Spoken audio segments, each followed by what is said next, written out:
Thank you so much for coming over to talk with us at TaiwaneseAmerican.org. Can you tell me a little about yourself, about your, like, what is your story? I grew up kind of all around the states. I was born in Montana, moved to Idaho, then moved to the Caribbean, and then to Utah. And in the Caribbean, I started learning French when I was in like sixth grade or so. And Hmm. so when I moved back to Utah for high school, I wasn't learning any new French because my class was too low of a level. So I had a Taiwanese classmate, and I would get bored and ask her, "How do you say this in Taiwan? Or how do you say this in Chinese? How do you say that in Chinese?" And just started learning Chinese that way from her. I just kept learning by myself through university, and I'd always wanted to go to Taiwan. My sophomore year, that same friend, she invited me to come back and visit her family with her for 2 weeks. And when I came, I saw Taipei. I was just amazed at it was everything that I had dreamed of and learned about and more, and decided if there was a chance that I could possibly come to Taipei as an exchange student, I would. It just so happened that my senior year, we started a what was it called? A bilateral exchange with NTU, Taida. So I got to come here my last year as an exchange student. And after living here for that year, I decided, yeah, this is the place. I want to settle down in Taipei. So I started finding jobs in teaching. I spent the first pretty much 8, 9 years just teaching English. I would also do like TV shows and commercials on the side, but my main thing was teaching English because you have to have work permits for everything you do. Last year, around probably April, I decided that I finally got my APRC and my open work permit. I can do whatever I want, and started doing a lot more TV and acting. And then I started my YouTube channel then too. When did you feel like it was Taiwan was home? Really, it's kind of interesting. I don't know if you've ever heard of the term third culture kid. So, a third culture kid is usually someone who is born in one place and their parents are from that place. And then as a kid, they move to another country and grow up in that country. I guess one of the things that they've noted in a lot of the literature is that we have an easier time adapting to a new place and not necessarily calling one place our home or feeling like we're at home at one place. So, Mhm. moving to Taiwan, it was really a pretty natural transition. By the time I moved here for university, I had already been learning Chinese for 6 years. So I was like one of my only classmates who spoke any Chinese, the international classmates who spoke Chinese.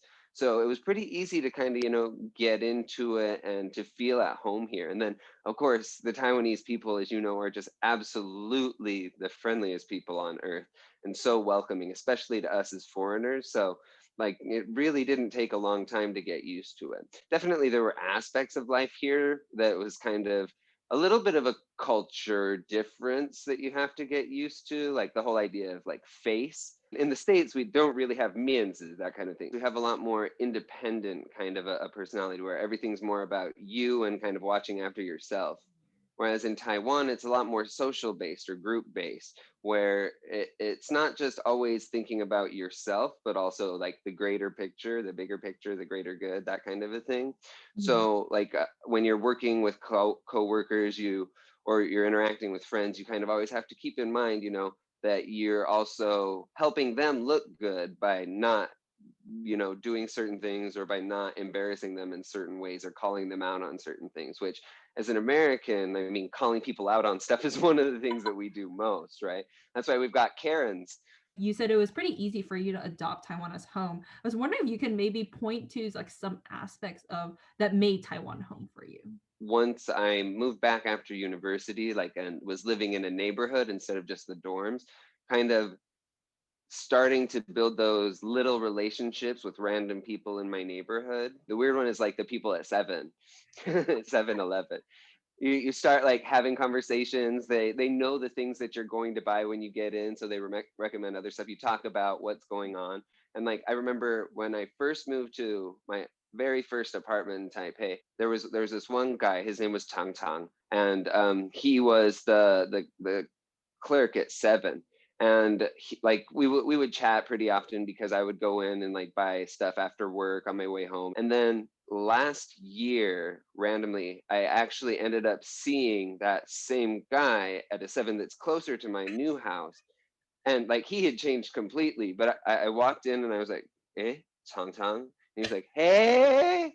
So it's crazy because like even though it's just something as simple as a store clerk, you can have that kind of personal bond where you're like, you know each other and it's like friends. Is there something you wish Taiwanese people knew about like Americans? I mean, obviously, with the last 4 years, one of the big things is that I wish people would realize that our government does not represent us as a people. And the things that you see in media do not represent how all Americans feel or act. Because of the way that the media works, we see a lot in the news about gun violence and like uh, racial violence, that kind of thing.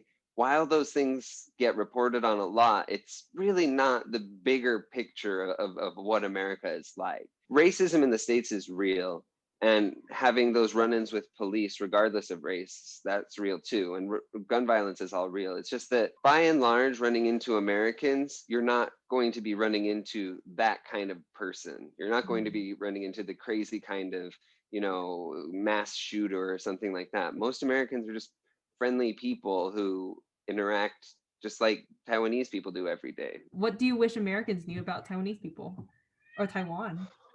Well, I mean, compared to 11 years ago when I came here, it's a little bit better where people are actually starting to know Taiwan is Taiwan and not Thailand. Especially this year with Taiwan's reaction to the pandemic, Taiwan's become a lot more of a household name and a household topic because of how well things have been going. Really, the whole pandemic hasn't felt like anything because schools never shut down. We can still go everywhere. You just have to wear a face mask, which is something that has always been a big thing here. I mean, people would Yeah. wear face masks when they were sick anyways, but I Mm. think the biggest thing that I hope or wish Americans could know about Taiwan is that obviously number one, Taiwan is not part of China. Get that straight out. But then also that I think Taiwan really needs the United States help. I really wish that people would realize that Taiwan really is a very important symbol in Asia of both freedom, liberty, justice, and really just a lot of things that also are encapsulated in the American way of life. Like I think that the US needs to realize that Taiwan should be a bigger part of their conversation and their strategy in Asia in general. Thank you so much, Brian. We really appreciate having you.